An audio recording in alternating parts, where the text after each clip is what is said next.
Why love turns to hate.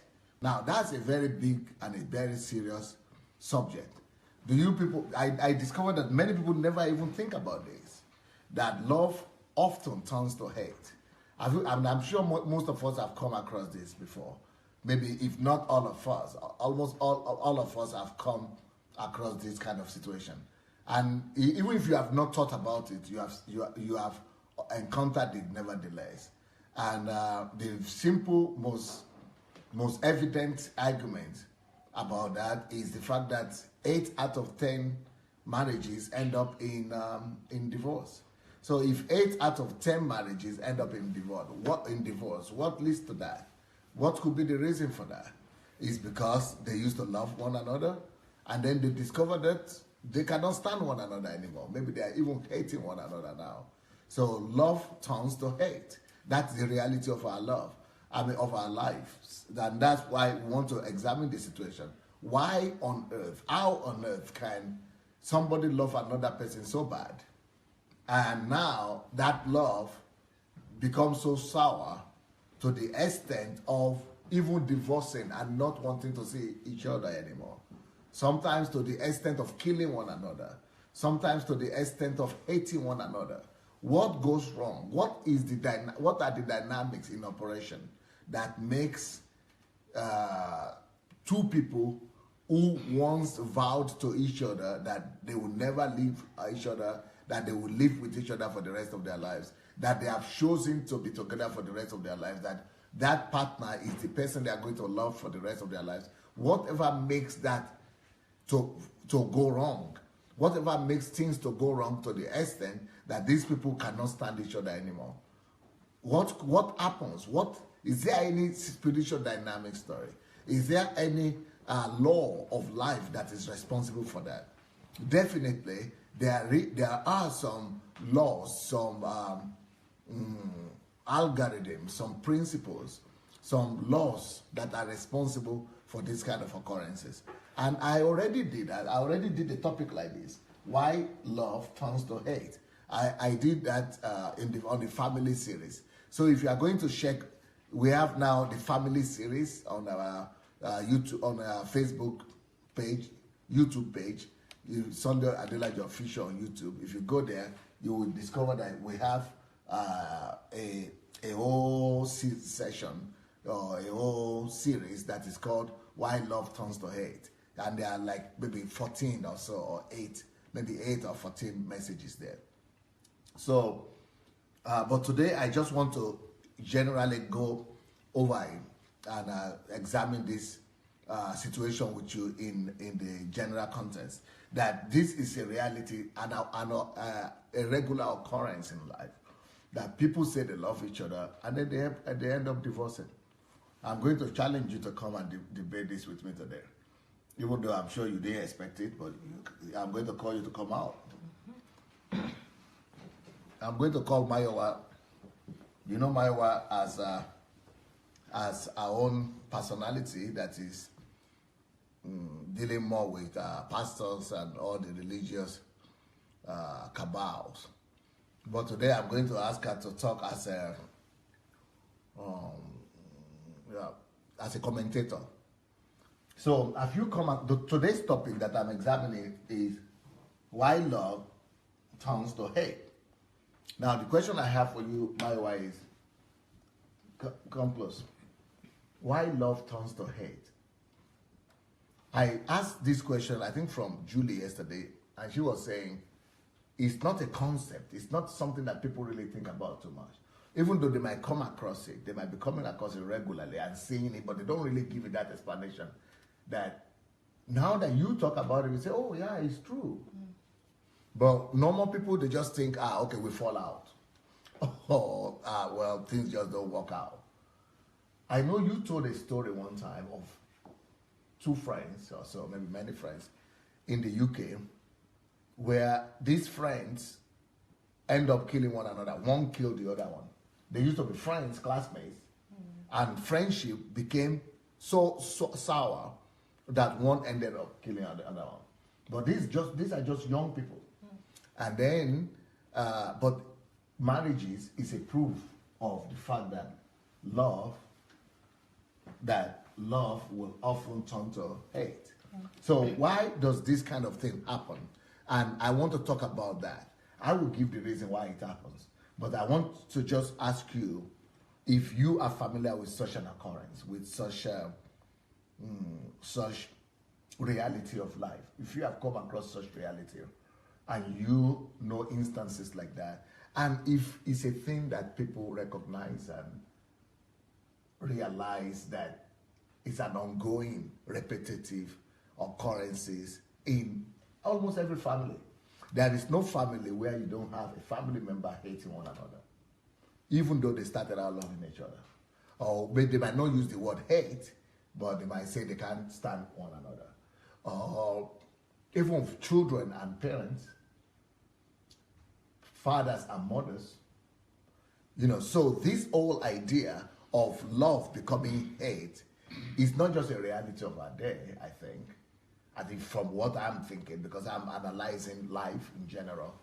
And but I need to hear other people's opinion about this. After you, maybe I'm going to call Dr. Anu or somebody. But we need to. I just need to meditate with people about it. About, is it something that happens, or is it something that happens that people don't realize, or is something that people have never really thought about? Yes. Well, just personal experiences, even with friends and family, that we've been very close, and I would say that we love each other then, and all of a sudden we're happier without each other, I think, you know. And, you know, even when other people that knows us together would ask, you know, how is this your friend or this your auntie that I always see you together, I just say, I'm happy the person is there and I'm here, you know. So you cannot stand each other anymore. No, not spend time, and it's not the same anymore. But apart from your personal life or family, but in general in life, is it something that people notice? Yes, I think it's something that they notice. They don't know why. Okay. But they know that love tends to hate. And maybe again, like you said, they might not call it hate. They might just say, you know, I know this person better, and what I know I don't like, rather than it turning to hate. They wouldn't say that it tends to hate, because nobody like to say, especially people of a little bit of understanding, they don't want to admit that they hate anybody, you know. So they'll rather just say, you know, we're not close anymore. Yeah, I can't stand this person, or, you know, we're just doing our own thing. You know, something more liberal to say rather than say hate. Because I wouldn't like to say hate, personally. I just say, you know, it's better. You know, we still say hello to each other. When I see them, you know, I'll greet them, and, you know, I'm okay with seeing them, but we're not very close anymore. Sometimes they even say they're not very close anymore. And these are people that they're very close before. They used to adore. Yes. Before. Okay. I've seen that happen to me a lot, but I know why it happens, and not me hating people, or not me disliking people, but I've seen that happen in attitude to me, and I'm in relations to me, and I'm going to explain why that happens. It's not that people are bad; people are okay, but just people don't know the laws of life. So, what about parents? What about children hating or not being able to stand their parents? Yes. I think that's even more common now, nowadays. It happens with both parents that have, I'm thinking right now in my mind, you know, parents that have children that are homosexual and they don't talk to their children anymore. And I saw a film recently, and the mother was saying that she doesn't want to have anything to do with the son. And it was very hard for me to watch. It was only a few minutes clipped, just because he said that he's gay. At least there is an explanation there. Yes. But that is, most people will understand that. But there are places where there are no gay. No. Just life situation, just in relationship to each other. Yes. People tell their mommy or their daddy or their parents, don't ever come to visit me anymore. I don't want to hear anymore. People leave, and for years they don't talk to each other, family members. And they used to be close. Yep. That's the occurrence we're talking about. Yes, that happens a lot. I have seen that as well. And even sometimes they might not even say, don't come to me anymore, but they just stop contacting each other. You know, you don't call your parents as much as you do. You would, you know, they would like you to. And you don't go around to see them. They don't come around to see you. They can't stay. I don't know. I don't know why it happens like that, but it's very I'm going common. to explain why it happens like that now. Okay, let's hear what Anu have to say about this. Is this something you are familiar with, or is just women who are familiar with it? No, I think this occurs. I mean, it's inevitable in life. I mean, by that I mean it happens in personal relationship with people, even without having any form of necessary intimacy, but this is talking of love. Yeah, going from love. From love to hate. Yeah, not just any people hating each other. Yeah, that is not a common thing. People can hate each other, but I'm talking of people who loved each other before. Yeah, not love like marital love. So from love with friendship, love with best friends in schools, exactly. So I think it happens, and even people notice it, but we don't just think about it. Why did this happen? We just think that's life happens. For example, I have a best friend that I had in school that we're so close, we're like nothing can separate us. Yeah, and that's the kind of thing I'm talking about. Yeah, you know it. Yeah, and then even a friend of mine still asked me about my best friend that I had in high school, and he was asking me that, "Come, you guys were like best pals, like doing everything together. Also, what was the last time you had from him?" I'm like, I can't remember. Yeah, and because we just feel like as we progress in life, some things, it just happens that some people you leave them behind, and even sometimes it can even turn to hate. Yeah, and sometimes that one happens. That's one end. That's just separation. Yeah, that's different. But I'm talking about situation whereby it now turns to hate. Hot love turns to hate. Yeah, exactly. So that is one angle to it. And the other angle to it is when you guys have so much love together, and now you friendship, but now you guys you don't want to even see the person. Yeah, it happens, but we don't just know why it happens. And sometimes we only know why when the reason is obvious. But when the reason is not obvious, we don't get to really ask the question, why did I even hate this person? What really happened between us? We didn't have a fight. No, you are talking about reasons in terms of why that particular thing happened. I'm talking about the occurrence. Generally. Yes. Well, I think it's a concept that we need to even know more about. Yeah, because it happens generally, but I think we don't know exactly why this thing happens. Why love comes to it. Well, how is it that worldwide now, 8 out of 10 marriages end up in divorce? And divorce cannot happen if there's no hatred. True. The only reason why divorce happens is because people cannot even stand one another anymore. Yeah. So we need for the people to take each other to the altar and then end up that looks like love to me. Yeah, that is love. Even making promises, even saying I will be with you forever, I wouldn't leave you alone, we're going to be together, and then even they're even an envy for everyone to see that. Look at how much they love themselves, and then it turns to hate. Then that's something serious. Okay, it's peace. Okay. Let's hear peace. You go stay at Angaran. We are going to hear Peace's opinion. Does this thing happen in Africa? Yeah. Oh, you look like Oyibo. Come closer. Does this thing happen? Yeah, it happens. And my opinion about it is that when people are in love, that is the only situation where truth can be told about you. And people don't like to hear the truth. It is only when somebody loves you that the person can boldly tell you the truth about you, the wrong you're doing.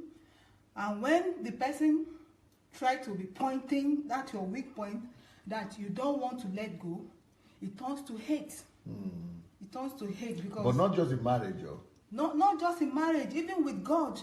Because God... Beautiful. That is one point that I wanted to make. Beautiful. Yeah. Even with God. Even with God, because God, if He loves you, he will constantly correct you. And you might not like it. And you will not like it. So you begin to hate God. Beautiful. You begin to hate God. Many Christians who are in churches, actually, they have grudges against God. Yes. Yes, because they don't want to They might be singing, praise and worship, dancing, but they are having grudges against God. Yes. Yes. Or maybe they think God didn't answer their prayers. Or maybe there is something they asked from God and God didn't do. Yes.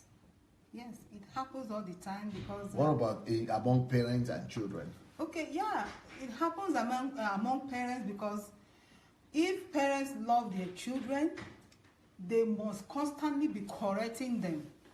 And children don't... When a child is addicted to a particular character, the child doesn't want to let go, and the child doesn't even want to hear, don't do this, don't do that. They don't want to take correction because they love that particular situation.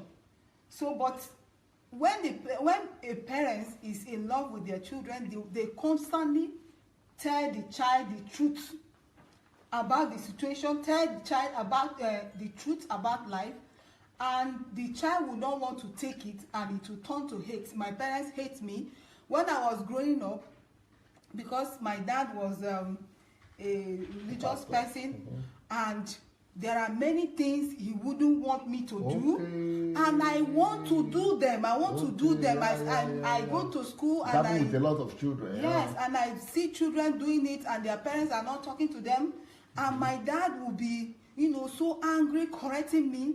I thought my dad hated me. Was wicked. Okay. I was so angry about him. It was when I was grown up, I started with, so this was really the reason. partly my life. It wasn't as in my dad hates me. It was trying to correct me because of the love he has for me. I want to show you people a video now. Okay. Don't go away. Well, you can sit down and then come and I will call you. And because I want to show a video that will shock you people. It's going to shock you. But it's a proof of how love turns to hate. This is almost impossible, but it happened. Let's have a look at this.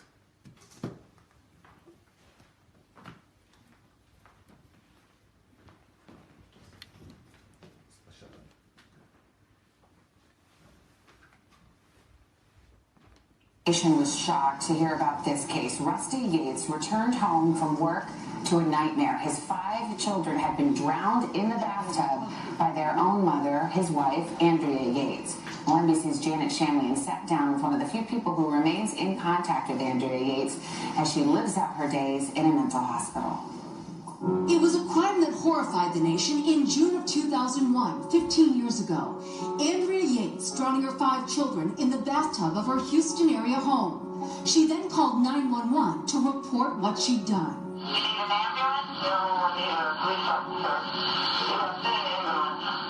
Noah, John, Paul, Luke, and baby Mary, 7 years to just 6 months old.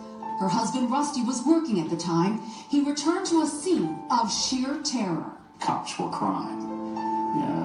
There was a lot of emotion there. They were the guys that had gone to that house and had to recover the bodies. This morning, police found... Phil Archer of NBC station KPRC was the first reporter on the scene. They brought Andrea out, and her clothes were still wet, and her hair was still wet from the bathtub. And they brought her out, and she looked like a zombie. There was a sort of wildness in her eyes. Even with a long and documented history of mental illness, including suicide attempts, she was charged and convicted of capital murder. But the verdict was later overturned, and in a subsequent trial, she was found not guilty by reason of insanity.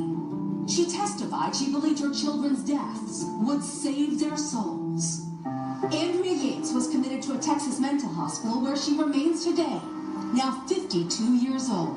You talk to Andrea on a weekly basis? I'd say probably about every 7 or 8 days. How is she doing? She is, I think, doing remarkably well. She has excellent care. George Parnham was and still is Andrea's attorney. There's not a day that goes by where she doesn't care for, talk about, is happy about her children's lives before June the 20th, and grieves for her children. Parnham says she spends her days making crafts, which are sold anonymously to benefit charity. And according to People magazine, she also spends time watching videos of her children. The hospital where she is, there are no razor wires, there's no bars, there's no armed guards, no fences. For the most part, it's a life of solitude. She never leaves the hospital and has few visitors. And while the case comes up for review yearly, Andrea has never sought to be released. Rusty Yates divorced Andrea 3 years after the incident. He later remarried and had another child, a son who's now 8. According to recent court documents, his second wife filed for divorce last year. In a 2015 interview with Oprah Winfrey, he spoke about his grieving and where his acceptance is now. For some reason, when I think about them today, I think of them as being, teenagers. Because he would be 20. Or young adults. Your oldest son would be 20 now. It's really easy to get caught up in how they suffered or the fact that they're gone. And what I tried to do was say, look, I'm not going to let these events steal, that joy, the joy that we had for those 7 years. I can name a worse situation than this, maybe with the exception of Sandy Hook. The added element here, of course, is that the children were killed by the one person that should have guaranteed their safety. 5 beautiful lives lost. 15 years later, a tragedy that still resonates. For today, Janet Shamley and NBC News, Houston. Hello, Today fans. Thanks for checking out our YouTube.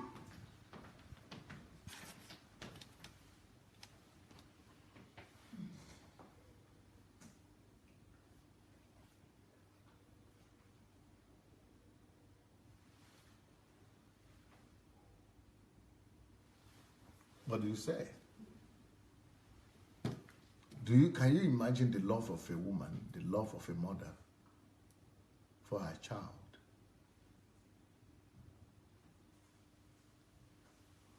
But even that love could get so to the extent, could get to such a place whereby a mother that gave birth, that carried them, she's not like a stepmother.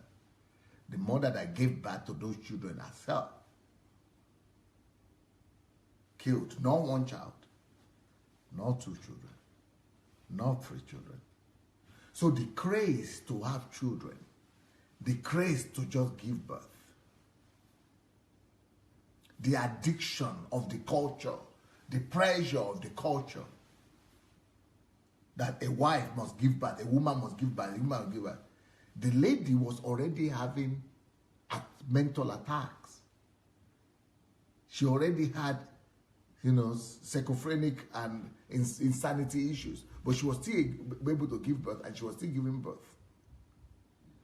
But when a woman is having insanity issue, I think pregnancy and giving birth on its own is another additional stress. That's what I think. And then having 5 children when you're already having mental situation, I think the society also needs to take some responsibility for that kind of death and that kind of tragedy. Because we put pressure on women that women must give birth. 1 child, 2nd child, 3rd child. In this particular situation, one could say it is because of the mental situation. But in life, things could happen like this. There's such a huge love that the woman had for her children, such a huge love that a mother had for the children. What could make it to get to a situation that she killed all 5 of them in one day by drowning them? So let me call the people who are here to debate and to discuss this issue. You don't want to discuss this one, though? This one you are not ready for it. Okay, we'll call you for the next one. Okay, you come. The women are too touched in this one. Okay, let's start with the man. I'm trying to process it. Even the man himself is struggling. Yeah. The women are not coming out.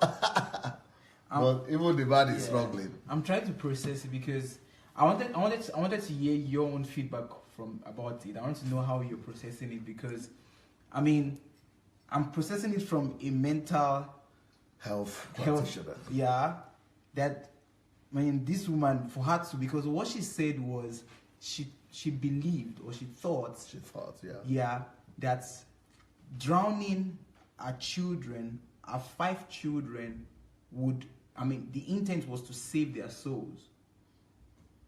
Because she became religious. Yeah. So, but it's a mental, it's a what do you call it, hallucination, or what do you call it? Hallucination. Yeah. Oh no, it's more of a delusion. Okay. Yeah, it's a delusional idea. I mean, just these are fantasy. Is what she thinks. I mean, and if she had a discussion with somebody else about this, and someone told her that, hey, drowning your children will not be. She didn't. Yeah, definitely. She would say no. It's going to. So it's more of a delusion. But for me, I'm bringing it to the subject of why love turns to hate, and how a mother. Let's take this case aside now because it's a unique case. Yeah, it's a unique case. Okay. But how the love of a parent can get to that state where it has become hatred for that child. I think I've heard of similar situations that the parents loved this child. I mean, grew up loving this child, but at the moment they don't want to even see the child. Or vice versa. Or it could be the children who don't want to see the parents. Don't want to even, I mean, they don't want to even reckon to the fact that there is a mother of theirs. Or father. So it's something really, I mean, it's something really complex. Okay. You want me to dissect the something before we discuss? Yeah, I think it's something really complex. Okay, let's do that then. So why does love turn to hate? And what could ever happen? And what happens in the man that love will turn to hate? 1.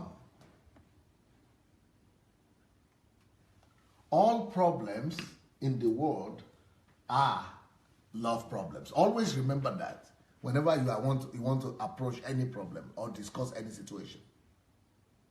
All problems in life, I'm talking about human problems now, in terms of human relationship.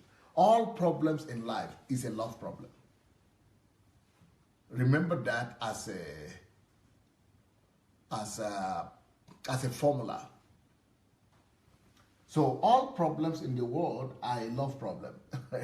She's always bringing the word. All problems in the world is a love problem.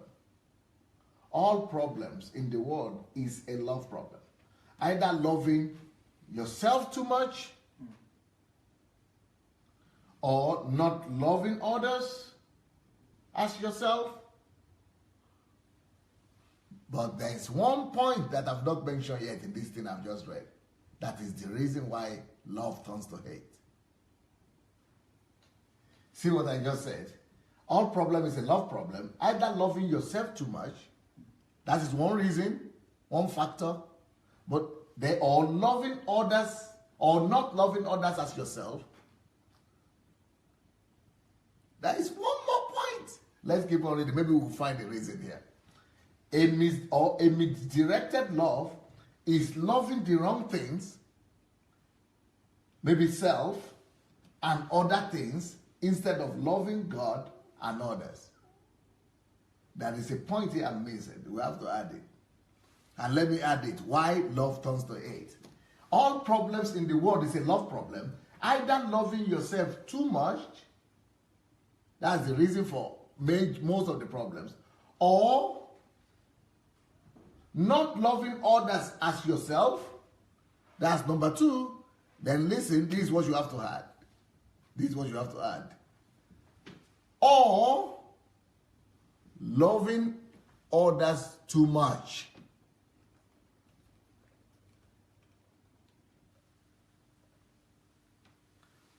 Love turns to hatred because of loving others too much. So all problems in the world is a love problem. Either loving yourself too much, or not loving others as yourself, or loving others too much. Now, there's another aspect of it which is a misdirected love, loving the wrong things, self and other things, instead of loving God and others. But there is a factor also that is called loving others too much. Listen to me. Whenever any person loves another person overwhelmingly too much, and it doesn't correct it on time, doesn't stop, doesn't slow down on time, then calamities begin to happen to help you slow it down. That's why, for example, a husband and a wife, for example, married and they had a honeymoon.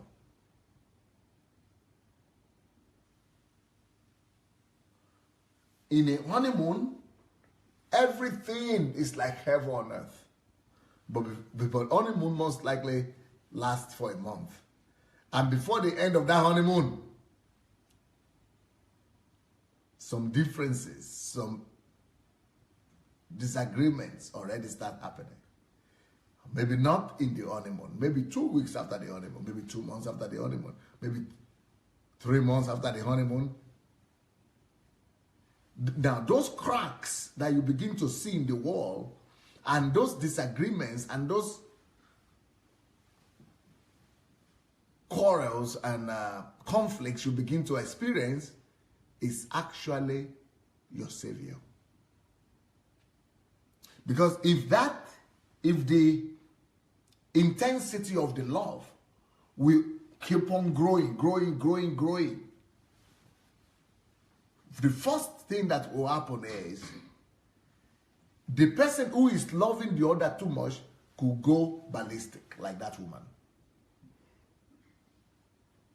When you idolize children, you either killing those children, but in this case there are 5 children, and when you love them too much, 5, you lose it.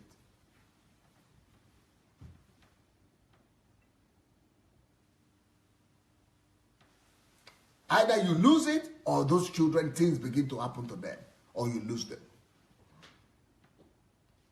So anything, any problem you see among people is all a love problem. Now, I'm going to call upon you. Leave God out now. Now, so don't say God punished them. Don't say God retaliate or God is a jealous God. Let's leave that out right now.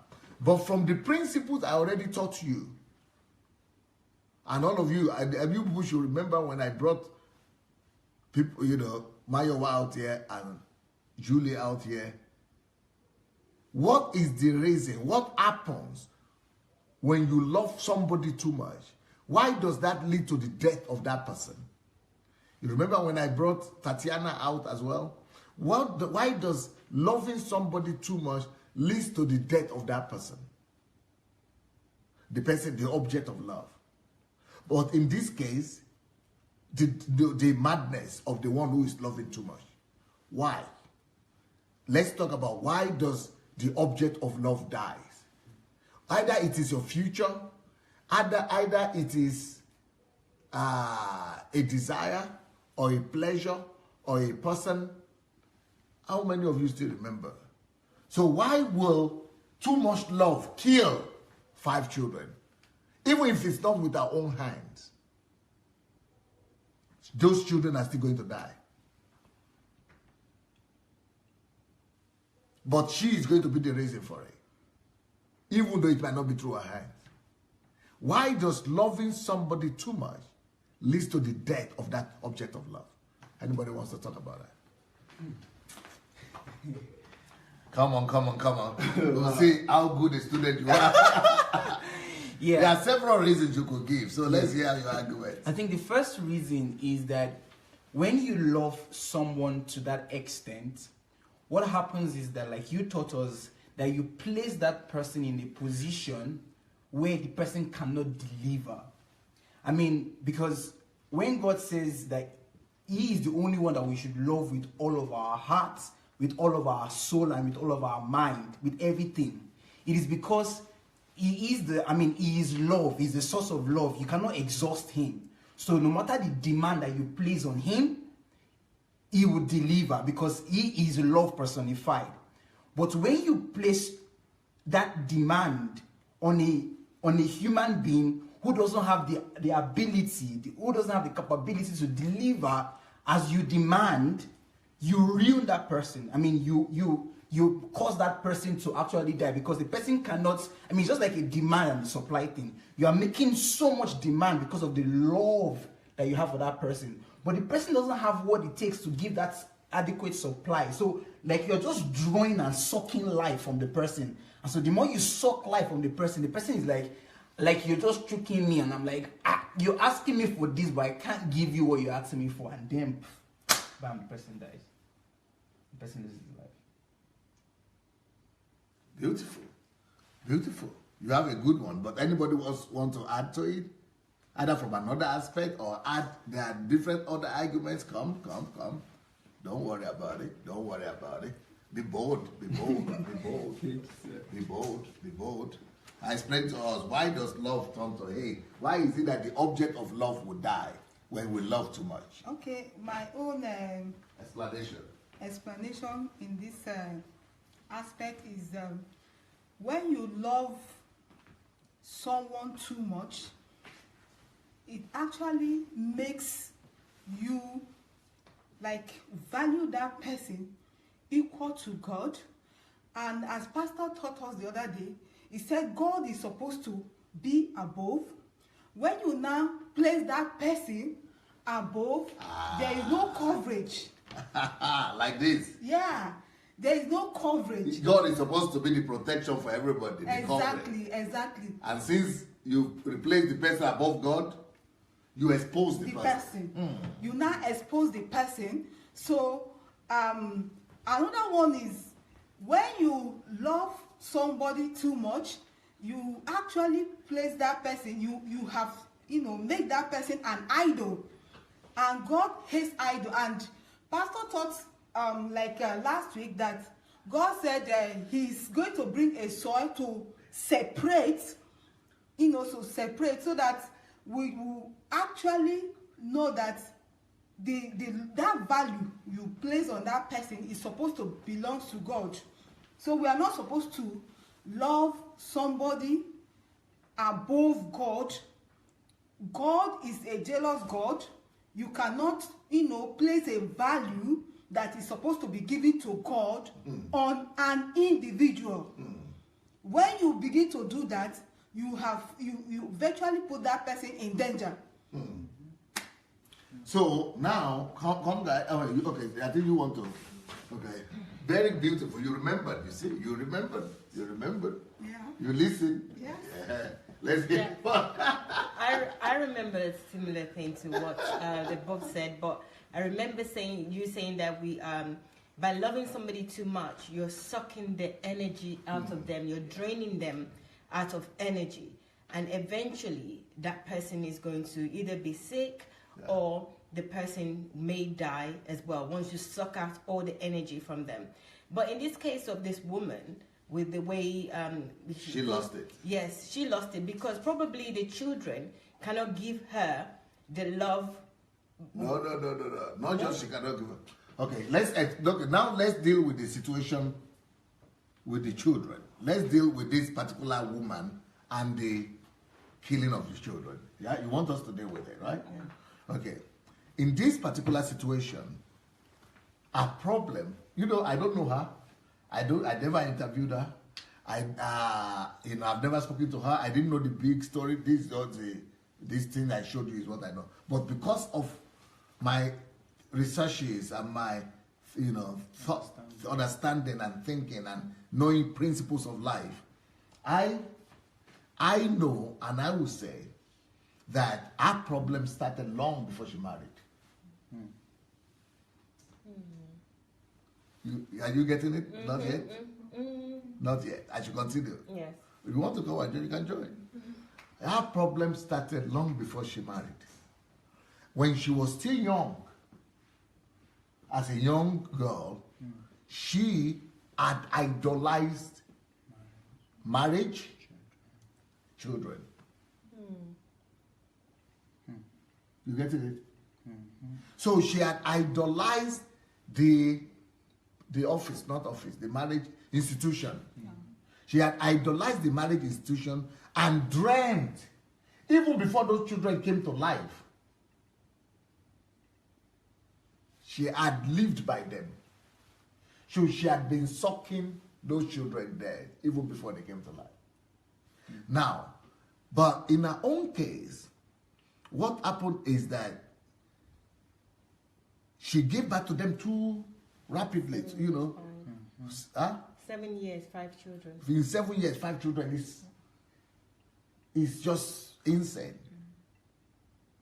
In 7 years, 5 children, there are so many of them, even though she's supposed to love them, but that love she had for them is not just you are going the right direction, that those children are not able to return because she was having an ideal expectation of children.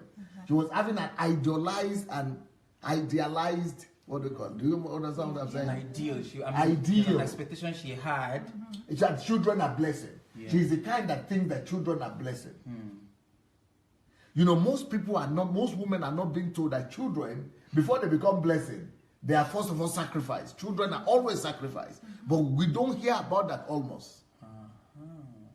Children are not blessing, first of all. Children are a blessing in the ephemerical, right? Yeah.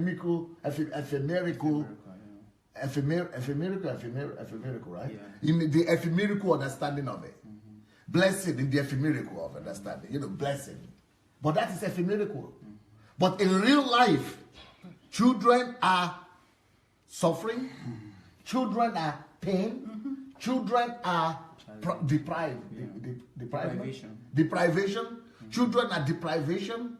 Children are tolerance, pain, long suffering, perseverance. Children are not blessed. No, in quote. Children are labor. Children are suffering. But so anybody who thinks and idolizes children, thinking that they are blessings, puts herself in a danger of depression, of chronic depression, which is mental disorder. That's what she had. Because the children are not only not a blessing, because they are too young. 5 children in 7 years, they are too young to be a blessing to her. But her husband was walking away. She is the only one at home with those 5 children from morning till night. It's no more that there are no more blessing, or they will be blessing sometime before. She cannot think about that anymore. It is only children. One is in sucking your breast. One is one is on your head. Those children are source of love. They became only source of irritation, anger, desperation. They ran her mad. You see why she ran mad now? This gives so much insight. I'm going to use this now to the reason why out of 10 marriages we have 8 people that are divorced. I was still going to ask you people that on the basis of this teaching we are going on, do you now know why 8 out of 10 marriages end up in divorce? Also, do you now understand why conflicts between parents and children is the greatest blessing ever that could ever you go ahead. Yes, I got it. Why? Because now this is the reason, just from this explanation, I mean, it's just like a light bulb just came up. This is the reason why in 10 marriages, 8 ends up in divorce. And this is why. Because first, it starts with the pressure and the idea that marriage brings fulfillment and that marriage is I mean, without marriage, there is no success in life. So this culture and this ideology has created pictures in the minds of, I mean, a young girl is thinking of a white gown from her childhood. She's thinking of how she's going to look like on the wedding day. So she has an ideal picture in her mind saying, okay, the day I get married, I'm waiting for the day, my wedding day, I'm waiting to have a husband. So now in her mind, she has a lot of fantasy, a lot of ideas, and so she has idolized the marriage constitution. So what happens is that now, because of the ideology that she has, there are certain expectations that she has about her future husband. Saying, this is the kind of man I expect to see. I mean, when we get married, this is how the marriage will look like. This is how our first night will look like. Our first month. So she has idolized the concept of marriage, and then she has given an ideal picture in her mind of what the man should look like, and how the man should treat her, and how the man should talk to her, what he should say to her in the night before she sleeps. So all of this has created an ideal picture in her mind. So now she's waiting for the day for marriage, waiting to meet that guy. So now she meets the man, or maybe the man meets the woman, and then they get married, and then the first week, maybe it looks like it, but then 1 month after, this doesn't look like the picture I had in my mind when I was a teenager. This doesn't look like, I mean, I didn't expect marriage to be this, because marriage in itself is work. Marriage in itself is tasking. I mean, this is that two people coming to live together with different ideologies, and I mean, this is just a whole job together. It's challenging, it's painful. So now when she gets into this marriage, and then our reality doesn't fall in line with our ideal picture in her mind, that is exactly where the catastrophe comes in. So because she had an idea of what the marriage should look like, she had the picture, she has idolized marriage, and then when reality sets in, and our reality is not in sync with our ideology of what it should look like, they can't keep on. Because she's like, no, all of my dreams are shattered. All of my hopes, this is what I've been living for all my life, for me to find this man. And then I found him, I got married to him, and it doesn't look like what I've expected. I can't continue. I mean, we can't continue living together, and bam, divorce happens. So this is what I understand by this concept, why love turns to hate. Is there any reason why you're saying she? No. I mean, it works together. But the pressure more is more on ladies, anyways. Yeah, it could be men. It could be men, definitely, but it's more on. I mean, coming from but she would now come from the other side. From the other side, yeah. So give it. Yeah. So, okay, I'm going to say he as well now. So, with the guys or with men, they have the expectation of a woman without actually looking at the substance of marriage or relationship. We're looking at the ideal, what we have in our head. But obviously, at times, what is in the head is not what reality is. So when people come together, in this case, we're using marriage as an example. So when you come together, the reality of what you see, like, you know, what you see in the magazine or in the picture, even when you met the girl, you know, she's nicely dressed, she's well shaped, everything is well packaged. But when you actually see the person day to day, it's another story entirely. What you see is totally different from the picture perfect that we have. So I think the moral of the story for me is that we need to have substance. I think that we need to stop idolizing the yes. We need to not make the constitution of marriage. We need to stop making men or women the focus of our satisfaction. True. Or the source of our joy. A man cannot be the source of your joy. A woman cannot be the source of your joy. Marriage cannot be the source of your joy. Wealth cannot be the source of your joy. No, riches cannot be the source of your joy. The source of your joy can only be God. Get attached to Him. and Him only. True. It's actually simpler. I don't know why we're not even adopting that. Okay. Because it's much, much simpler to understand that the source of your joy is God and get attached to God than to human being. Because we're very feeble. You know, even if somebody thinks that I am the source of their joy, I change all the time. There's so many things I don't know as well. But God knows everything. He's everything. So why we focus on each other or something or you fall in love. I think I can even give an answer to that. I can give an answer to that because how do you what's your picture of God, and how can God give you joy? Because it sounds very good to say, oh, God should be my source of joy, but how? I know how you can give me joy. Let's say I like KFC chicken, and I get happy eating KFC chicken. You know how to give me joy. Although it might be short-lived, or they might not be, you're not my source of joy, but you can give me joy. Yeah. And I know how to ask you, and you know how to satisfy me. But when it comes to God, how do you conceptualize it?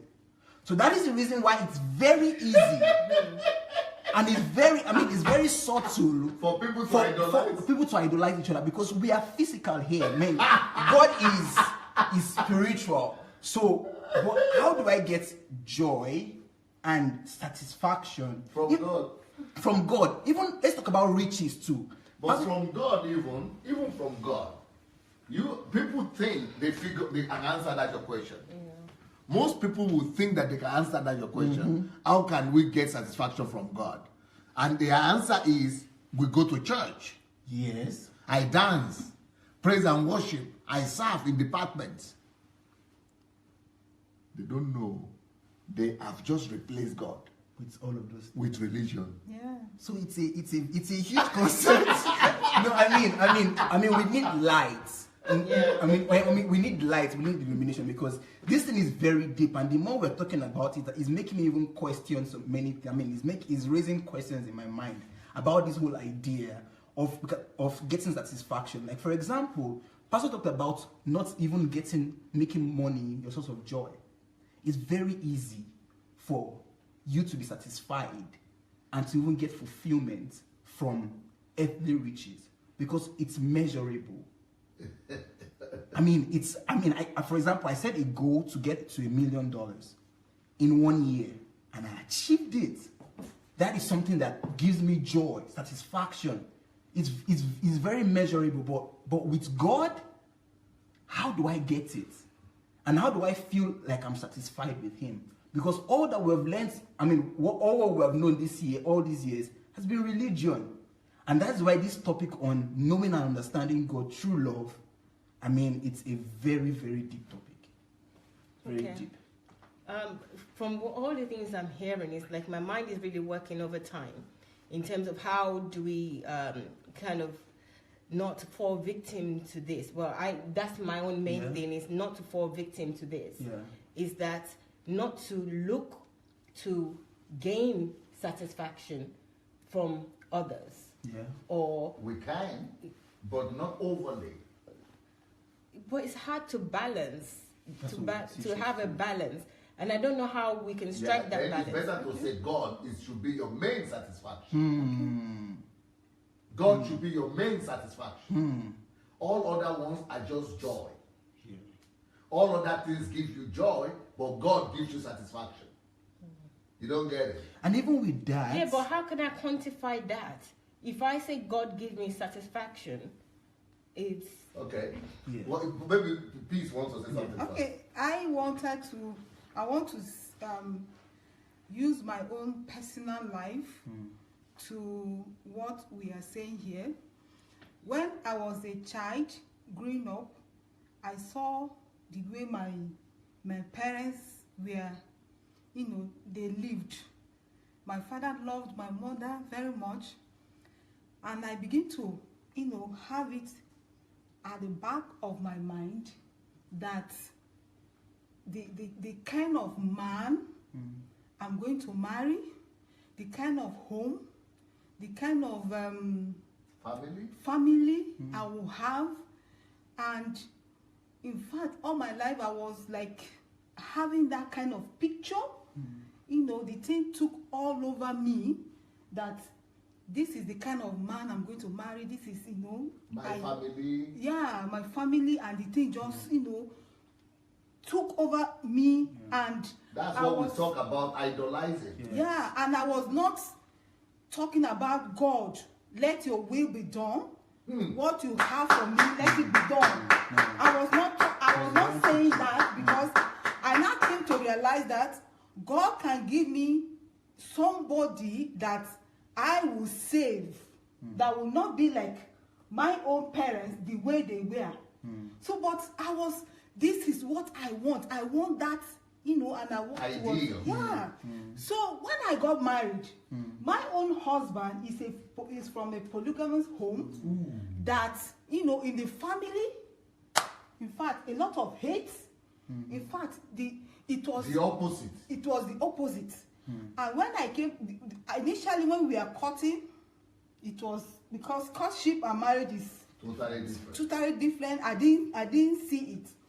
So when we got married, the whole thing was the opposite.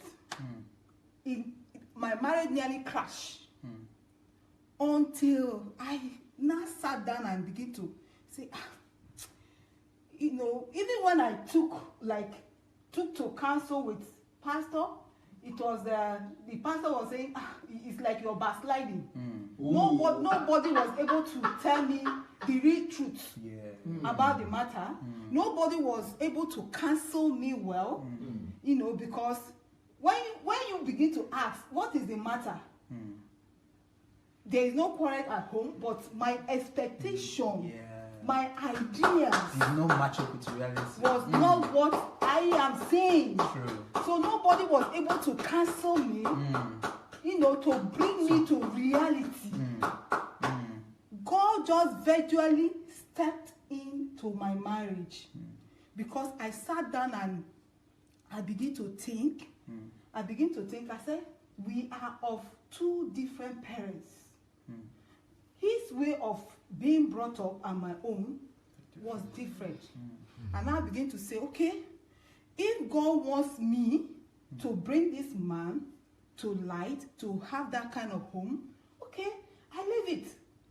And those things that was happening, that was, you know, getting me crazy, I begin to leave it for God. I begin to relax. Even when I get angry, I say, no. This person is from a different background. I cannot force him. I cannot put all expectation on him. So I begin to, you know, cut my idea of what I was expecting. That idea gradually begin to die down. And when that idea begin to die down, I begin to see peace in the home. I begin to see nature. I begin to see that whatever, whoever, how, you know, you are made, that is God that made you like that. And it's for a purpose. So not putting pressure, like some parents, they bring their child and they are already having an idea. This child is going to be a man of God. This one is going to be a doctor. And at the end of the day, when the child now begin to go, like the child begin to be a musician, you know, their whole world begin to crash. True. They begin to hate the child, you know, because of the expectation, the ideas they had before now. So it's not good to begin to idolize something. It's good to love, but when love begins to turn to an idol, God hates it. And he virtually turn you against it. It becomes the opposite because you have idolized that thing. God wants us to make him the focus of our life. When you begin to focus on your idea, your expectation, God turns it and it becomes the opposite. Wow. Brilliant. Amazing. Okay. Amazing. But you were saying your conclusion was that we don't need satisfaction, right? Well, or what did you say? Not to seek satisfaction from other people. That is what my conclusion is. That to rather be the one to serve, like want to give, not seek something back from them. Maybe that would help. You know, not to direct something, like focus on them being something for us. And also even our love or our reaction. Yeah. That's what my conclusion would be. Because if I can't just be with that person, yes, like just be with the person, or even just have a child and think, okay, if the child don't love me anymore, I'll just do my bit. Or if the child is not doing what I want, I will still train the child in the right way. Just go by the principle rather by the, you know, emotions, and I love this child, or I love this man, so whatever happens, that's it. I'm just going to go everywhere with him. I'm going to do everything. I'm going to love him regardless. That's idolizing. Yes, it's idolizing. But when you think, okay, I'm going to love him, but if he's not doing the right thing, I'm also going to think and think, okay, well, maybe it's time to let go and take the pain of him not feeling the same way.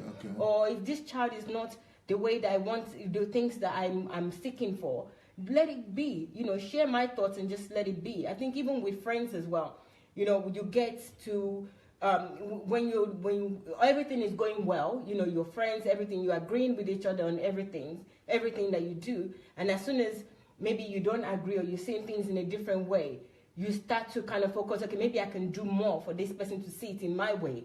Maybe I can be more nicer, I can be this, you know, you're giving too much, and you know the person will still reject you, and then you're crazy, you know. It turns into hate. Is it that you hate the person? So it's just ability to let go. Because even in the story that you just told as well, with your relationship, you had to like, okay, maybe this is the way this person is.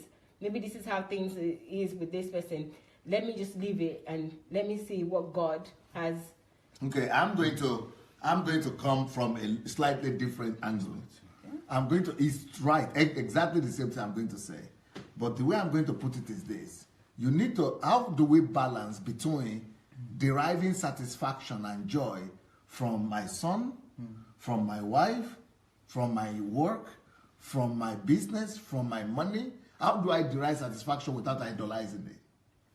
First of all, you have to know that God, you have to settle first of all in your heart of heart, that God is my only source of satisfaction.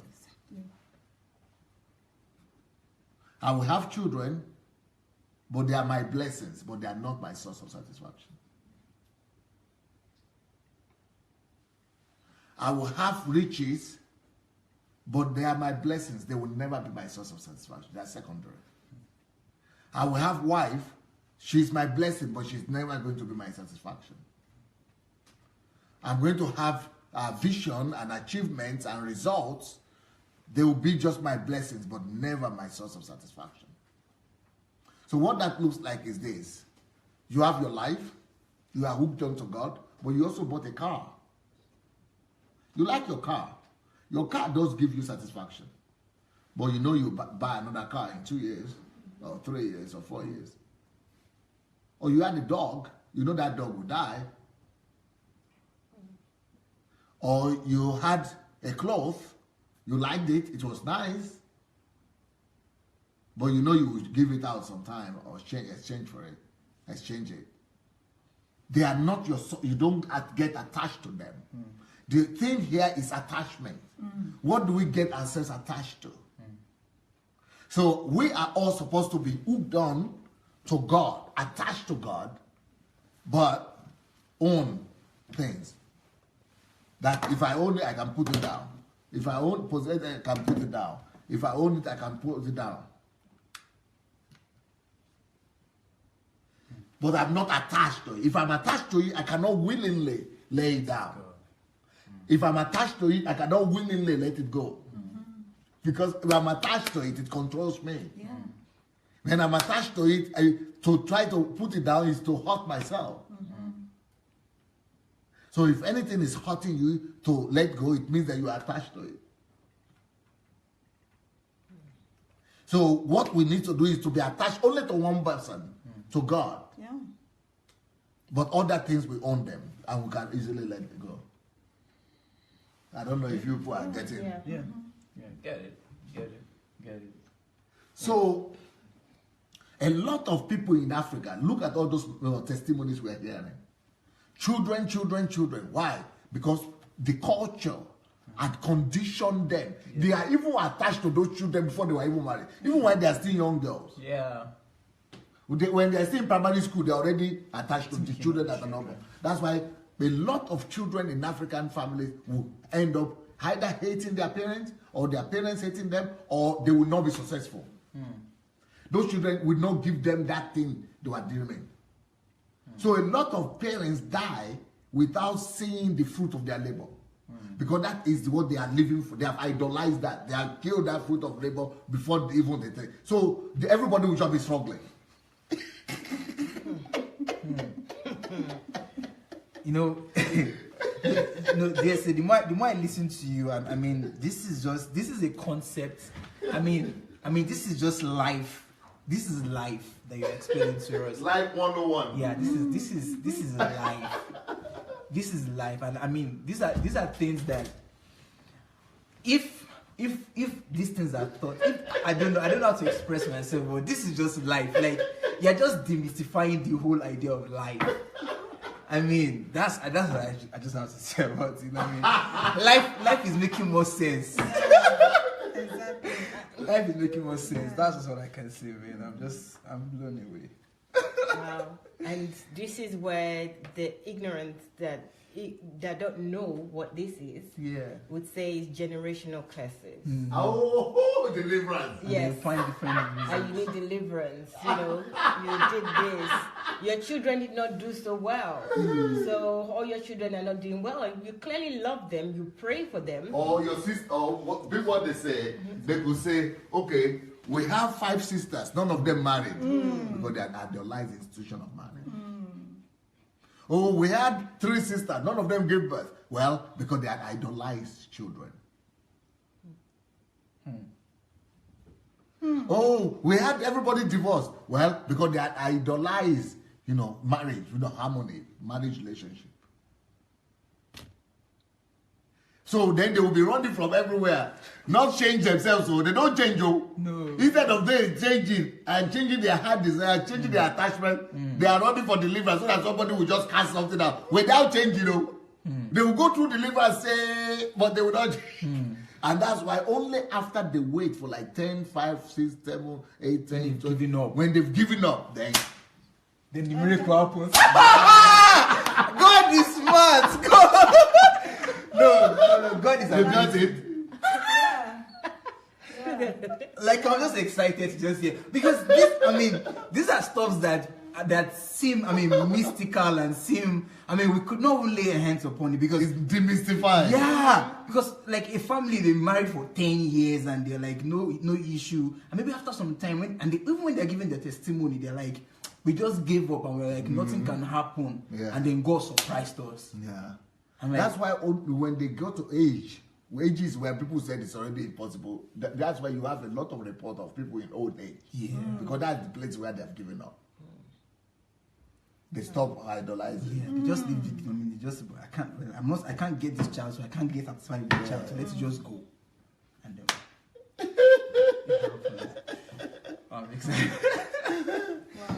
Anybody wants to comment? Yeah, I now get the whole picture of this your love series. It makes life, I look at life in a different perspective since I started hearing this love series that DSC have been teaching, because like in churches you don't get to hear this. You go to university, you don't get to hear this. No. So like I would advise that a lot of pastors in Nigeria should begin to change their ideas and their pattern of teaching, because this one I understand very well why DSA was saying love is the greatest. Because when you begin to love somebody, God is love. And when you begin to, attach your love so much, on something, you are bringing God down. Yeah. You are bringing God down. Beautiful. You know? So when, in fact, I even feel that when you begin to have love, your faith will begin to be active. That's my feeling, that when you begin to have this love, your faith will begin to be active. Yeah, because faith walks through love. Yeah. But when you are not walking in love, in fact, your faith is just a mouth faith. You're just speaking. When you have love, you have that faith. Because like when you love something and you begin to have this idea and God is saying, no, you don't do it that way. I will not give you because you value that thing more than me. And you begin to put your faith, you begin to speak it. You are speaking to idol. That faith is not more faith. That's an idol. So it doesn't work. And when it doesn't work, you begin to question God. I've been serving you for so years, and look, this is not happening. Not knowing that actually you have idolized those things. And because you have idolized those things, God don't love it. He will not give it to you. It's not because you are not serving him enough, but you have made something your idol. You have placed him above. You have placed that thing above instead of placing God. We should learn how to place God above our expectation. Place God above our children, above our families. Don't place your children above God, because the reality of life will eventually set in. And those your expectations, because you have placed them above God, it will be the opposite. True. So I really thank God that I am on this platform. Life make a lot of sense now.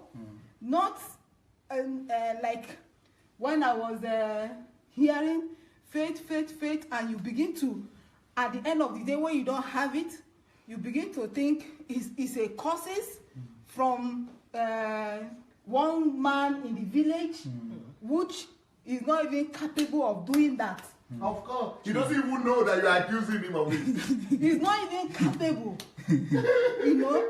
So when all these things, this principle of life was not applied, when you begin to apply this principle of life, and you face the reality and you apply this principle of life, you now reduce making an object, not your idol anymore, and God steps in. You begin to say, the evil man is being defeated. He's being this, he's being that. The God of our Jew. The prayers have the answer. Yes. Not knowing that it's just even a natural principle of God. Yeah. So life now make a lot of sense. I so much love this series. Since this series started, I look at life in another dimension. A lot of things that have happened in my life that I couldn't understand. Can you imagine how many people in Nigeria like that? Yeah. Plenty. Yeah. So I begin to understand life more better. I understand life more better since I start to watch this love series. Okay, let's continue. You guys come around. Come out of my pulpit. Come out of my pulpit. Let me take my pulpit back. Let me take back my pulpit. But I go still they call you back. I will still call you people back. I will still call one of you back or two. Any one of you want to comment, you still come back. But me, let me continue my message. Let me collect my pulpit back. I think they are comfortable on my pulpit here. So 1 John 4:20 says, if someone says, I love God, and hates his brother, he is a liar. For he who does not love his brother, whom he has seen, how can he love God whom he has not seen?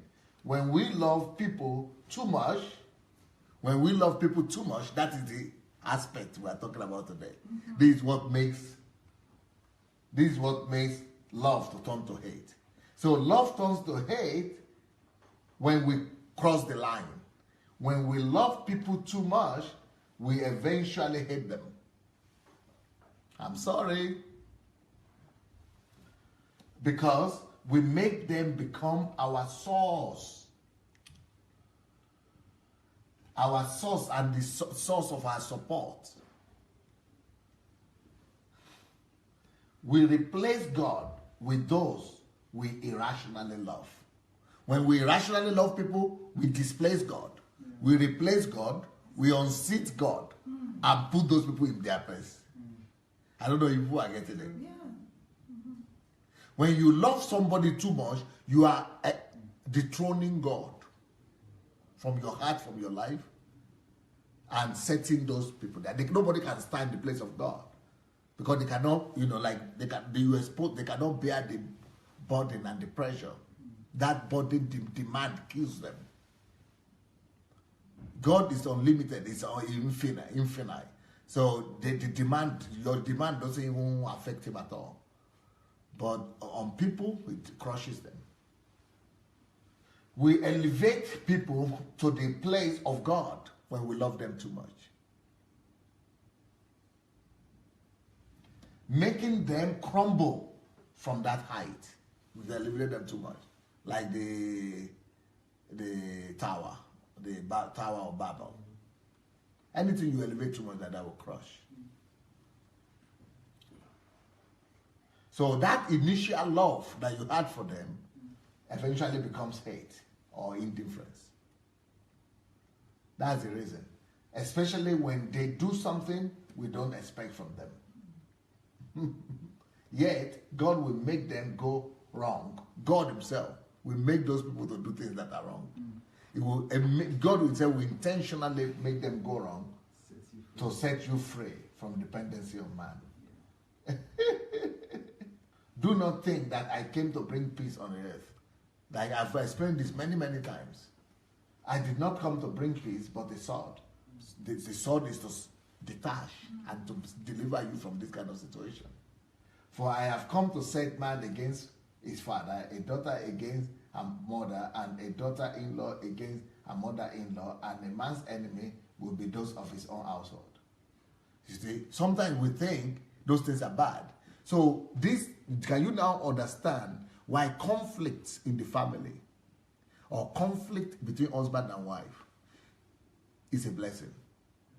Or not? Yeah, it is. You understand now? Yeah. Okay, now can you now understand also why there will never be an ideal family? So when those pastors come up and tell you that we have ideal family, we never have any disagreement, never gets wrong, you know it's a lie. God himself will not allow for it. Because that is the balance. It's just like the heart. If you are in the hospital, when there's the measurement of the heart, when everything is balanced, when everything is just straight line, that is not good though.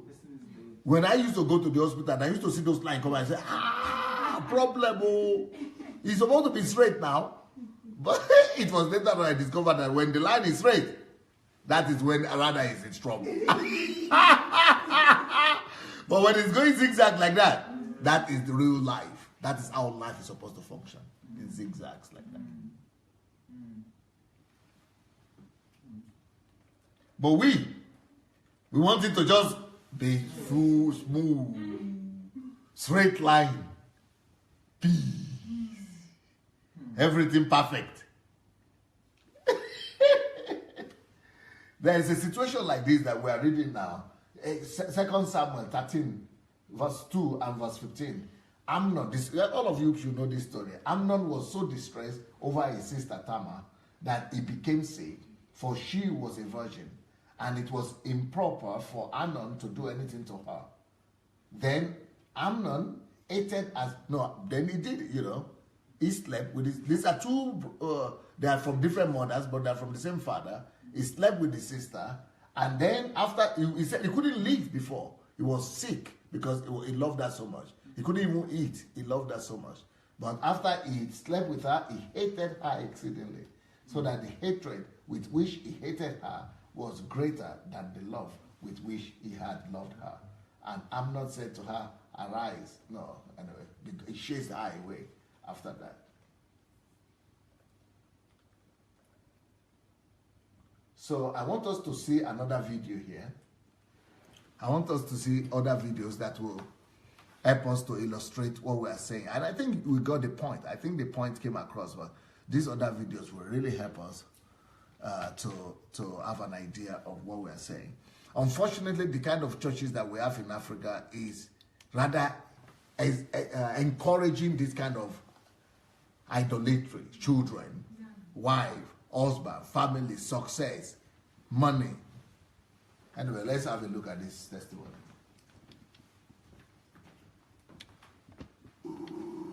I remember my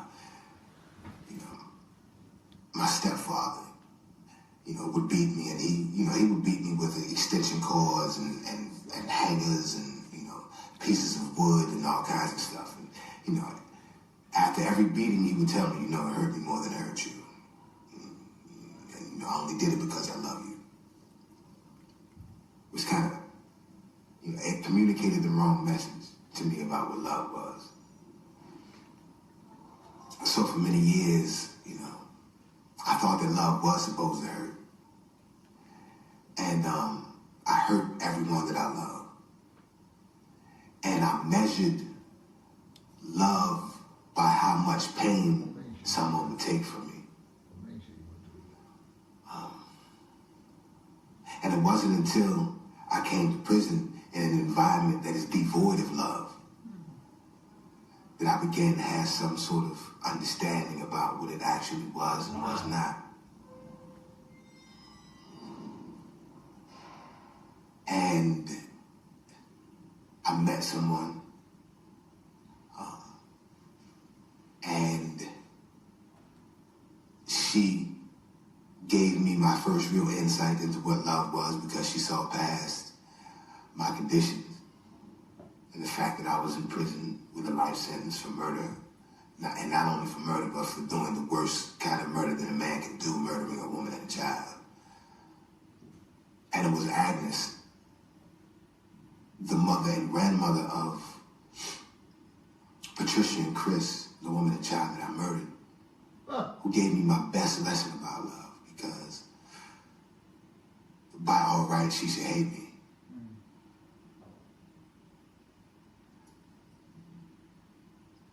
But she didn't. And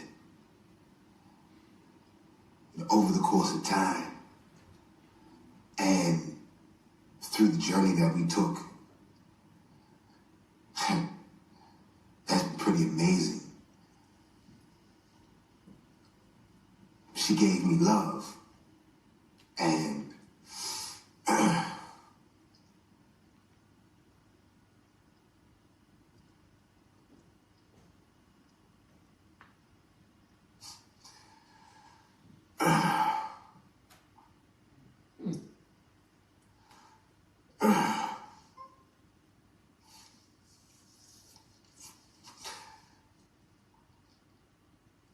she taught me what it was.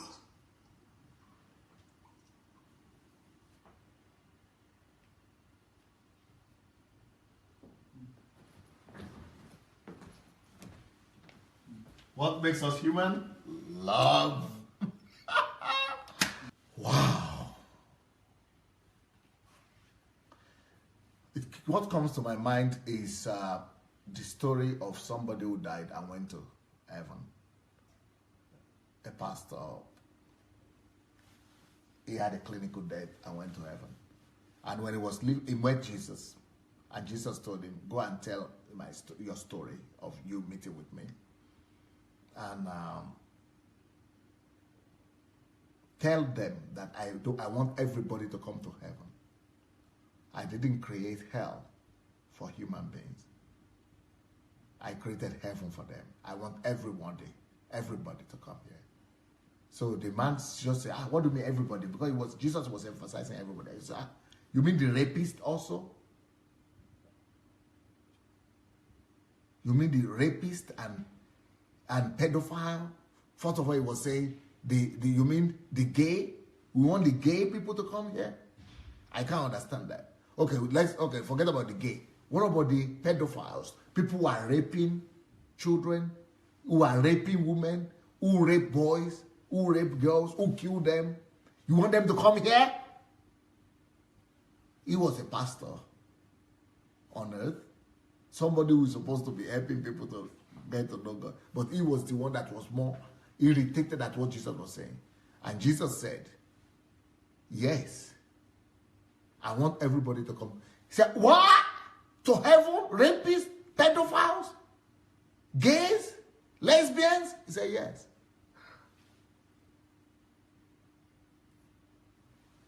And Jesus told him, wait, you yourself, you think you qualify to be here? You think you qualify to come to heaven? You think you qualify to come to heaven? Why are you surprised? Why are you saying that I shouldn't allow, it is my heaven, it's not your own heaven? No, it's not you created this heaven, I created it. I am now telling you that go tell people that I want everybody to come to heaven, and you are now fighting me that I shouldn't allow some people to my own heaven. You yourself, are you qualified to be here? Why should you think you qualify to be here?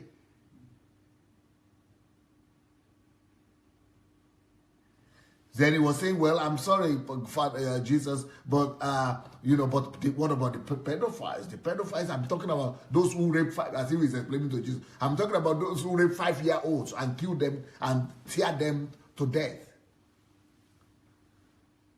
So Jesus said, you think they are not qualified to be here? He said, well, that's what I wouldn't have allowed them to come here. Then Jesus said, none of you is qualified to be here, number one. Number two, come. That pedophile that you are talking about, pointing, accusing finger at, that is not qualified to be here. First of all, before me and before God, none of you is qualified. You are all the same. Sin is sin. Secondly, you don't know the background, the history, or whatsoever led that guy to become that pedophile.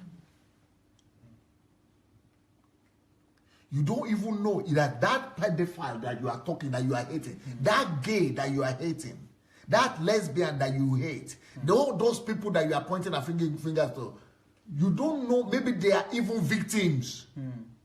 They themselves might be victims. You don't know what is behind what they did. Then they are saying, then the man said, but what about these little children he raped? What about the little children he killed? Then God said, I handled that. That's my problem. That's why I had to die for everybody. For you, who is a pastor, for the pedophile, and for the gay, for everybody. I died for everybody. I already paid the price for every one of them. Now, let's look at what this guy is saying.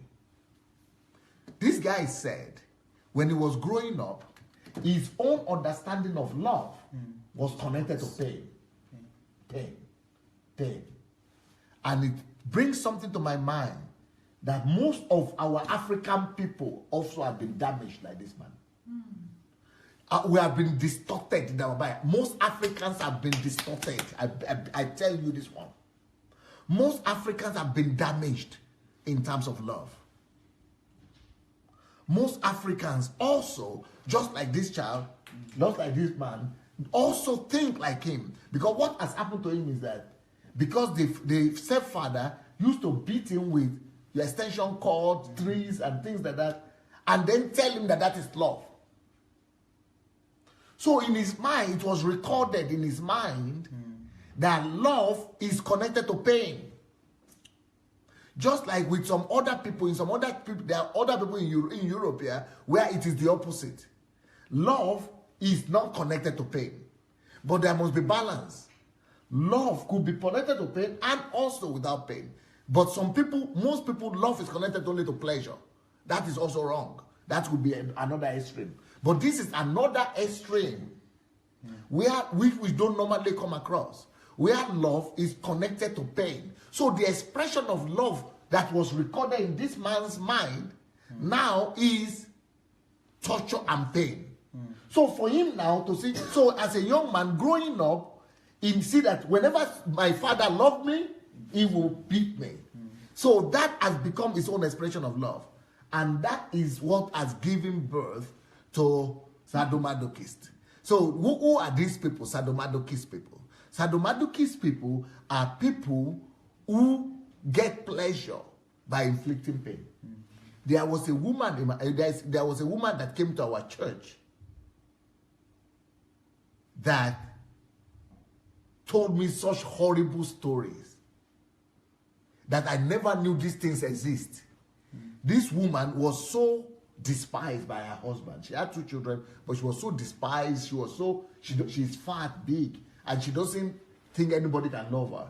So, but then she fell into the hand of a man that will give her everything love. But then they are successful men, so they are politicians. But then they rent an apartment in town where they find women that just want love at any cost. And what they do is that they would undress her, beat her, put bottle of champagne in her private part, to take their hand like this inside, in her private part, do all kind of things to her. Sadist people. They getting pleasure only when she's crying and she's dying like that, then they release. Some other ones, they make you to beat them. Some other ones, they get prostitutes and make them to eat their feces or to urinate it to them. Why? Because they were being damaged in their brain, in their something while they are growing up. And they have not been able to confess and to tell people what has happened, because these things are so secret. This is a high secret, and it takes very mature people to listen to them. But they could be delivered though. But because they keep these things in them, they don't share with anybody, and it's like, it's top secret, and they keep on living through life like that. So this is what this guy was doing. Because he was beaten so hard, and they were telling him that beating, that pain is love. So his own expression of love is that he started raping women. And not just raping them, but inflicting pain on them. And that is how it gets started. And he's proving to her that she loves them. So, not just women, boys, friends, inflicting pain and telling them that is love. And killing. So that's how he killed a woman and the child, raped them, he killed them. And then the mother of that woman that was killed, which is the grandmother of the granddaughter, was the one that his own relatives have rejected him. His own family has rejected him. They don't go to see him in prison. You know what's going to see him in prison? The mother of the woman, who is the grandmother of this child, that now was going because she was a believer. He killed her daughter, killed her granddaughter, but she was the one who went to express real love to this man. Let's hear his story further.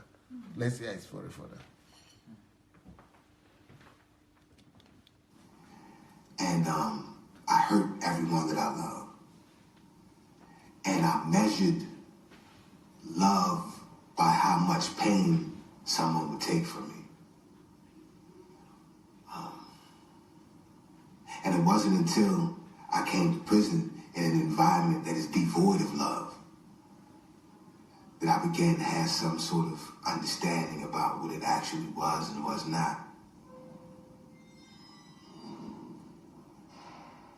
And I met someone, and she gave me my first real insight into what love was, because she saw past my conditions and the fact that I was in prison with a life sentence for murder, and not only for murder, but for doing the worst kind of murder that a man can do, murdering a woman and a child. And it was Agnes the mother and grandmother of Patricia and Chris, the woman and child that I murdered, who gave me my best lesson about love, because by all rights, she should hate me.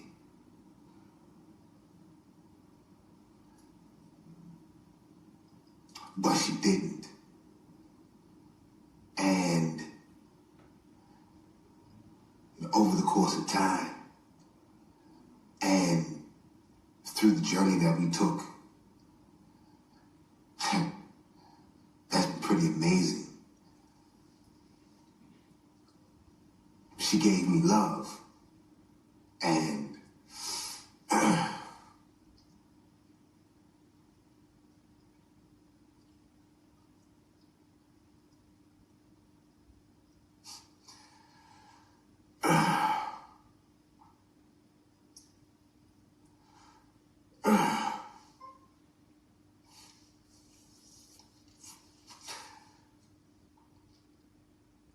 she taught me what it was.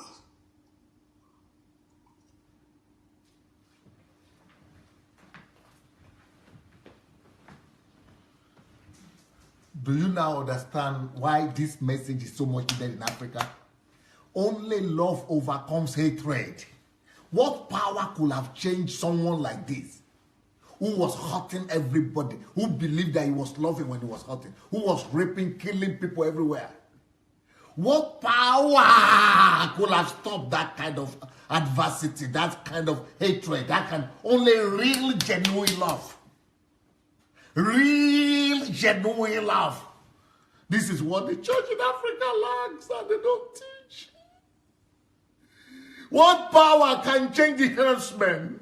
What power can change the terrorists? What power can change the Muslims? What power can change people that are hurting with hatred?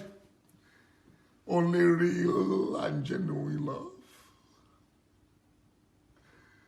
The love that is Christ's understanding of love. Not human understanding of love. I don't know if any one of you would like to comment on this one. Then I would still like us to show another one. When love turns to hatred and children are killing their parents. Right. You know, I've listened to several Muslims, and one of the things that Muslims cannot understand about the words of Jesus is when Jesus says, love your enemies. And I've watched a lot of research and a lot of interviews, and just the idea that Jesus is saying, love your enemies, they can't fathom it. And the more we dive and the more I understand the depth of this topic, I can see the wisdom in God. In God saying, only love can overcome hate now. Even me, how I was attacked because of this S-Men thing. Or because of Buhari thing. People leave the platform. People go into start program against me. But just because they are the ones who don't understand what I understand though. It's not because I'm foolish. They come and say he's foolish. He doesn't know what he's talking about. You know, I'm not so foolish. It's not because of foolishness. It's just because I understand something that they don't understand. And that's just, I mean, you know, Jesus is saying, pray for those who persecute you, bless them that curse you. I mean, all of those words are like, what do you mean? I mean, it doesn't make sense with just superficial understanding. But for me, it makes a lot of sense. It's the only thing that makes sense. But now it's making sense that there is no greater force on earth than the force of love. There is no greater power on earth than the power of love. Love conquers all, and it's in the scripture. It says love conquers everything. There is nothing that love overcome evil with good. It's good. Okay, let's have a look at another one whereby love turns to hatred. When you love children too much, if you don't kill them, they kill you.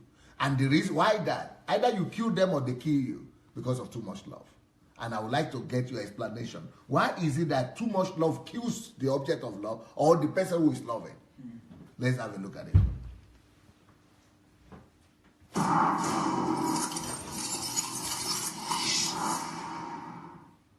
Aren't children supposed to be blameless and pure, without hatred, evil anger, or desires to kill? Yet, every so often, many commit horrific crimes that leave even the adults totally stunned. Today, we take a look at 10 evil children that killed their own parents. Number 10, Alex and Derek, age 12 and 13. Every kid dreads a strict father. That feeling of not having your own way, not having to play your favorite video games, or go to Disneyland with the other kids as often as you'd like. That fear of being spanked for the tiniest mistake. We've all been there, and the thought of running away from home was normal. What wasn't normal, however, was the fact that Alex and Derek got fed up with their strict dad, Terry, and took the law into their own hands to end his life once and for all. Derek waited until his father fell asleep and then bashed him 10 times on the head and face with an aluminum baseball bat. The boys then set fire to the house to try to conceal the crime. Number 9, Edmund Kemper, age 15. Grandmothers are the best things that can happen to anyone. Sometimes it makes all the sense in the world to leave the strictness of our biological parents and just take a trip to see them. Last time I checked, every kid looked forward to visiting their grannies. Well, not for Edmund. He was 15 when he shot his grandparents, both of them. Whatever his reasons were, it was reported that he was indifferent after the evil act. It was later suggested to be a paranoid psychotic moment, and he was sent to Atascadero State Hospital for treatment. Number 8, Brian and David, age 16 and 17. Brian Freeman, 17, and David, 16, shaved and tattooed their heads as a symbol of their neo-Nazi beliefs. They became immediate suspects when their parents and younger brother were found beaten to death in their Salisbury Township, Pennsylvania home. As the police told it, the triple murder was every parent's worst nightmare. Number 7, Marcelo Pesaghini, age 13.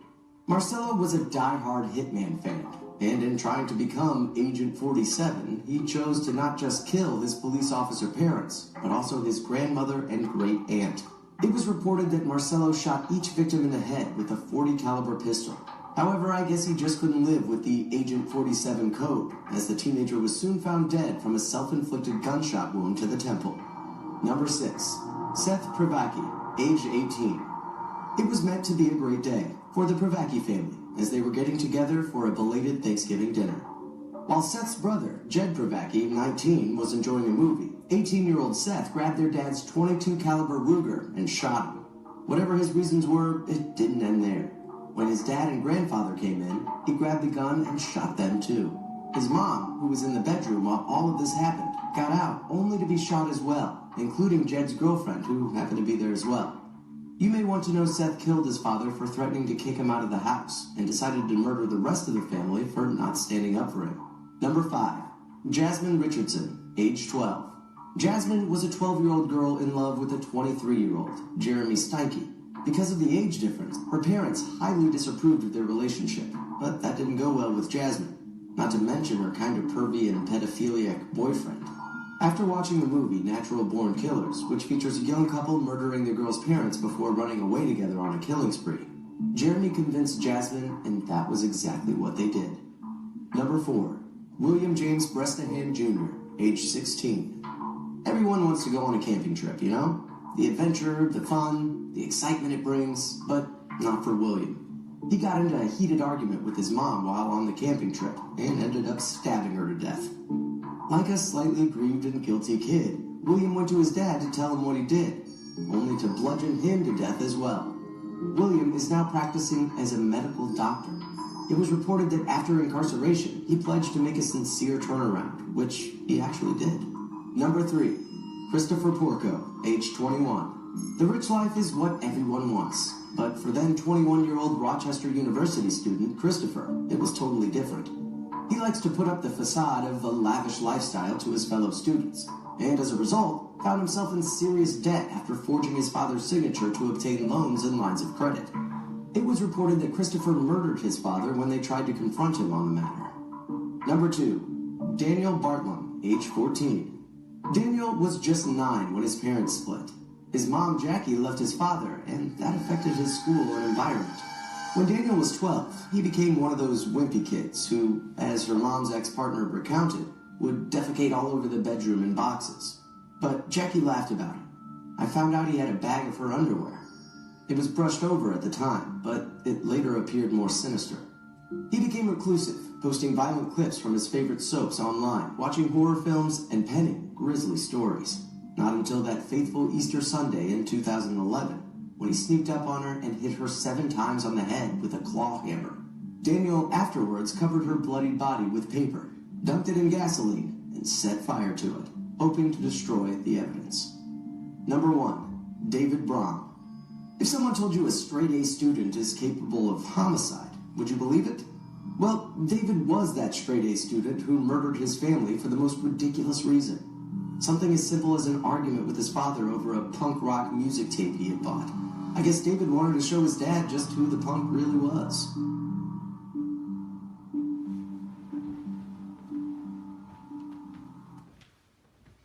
Well, let's go back to the north.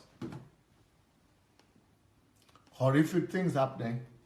Remember where we started? Why love turns to hate. Remember, all problems in the world is a love problem. Either loving yourself too much, or not loving others as yourself, or loving others too much. A misdirected love and all that. So a misdirected love, loving the wrong things, loving self too much, and loving other things instead of loving God and people, leads to all problems. So why love turns to hate? Wrong understanding of love.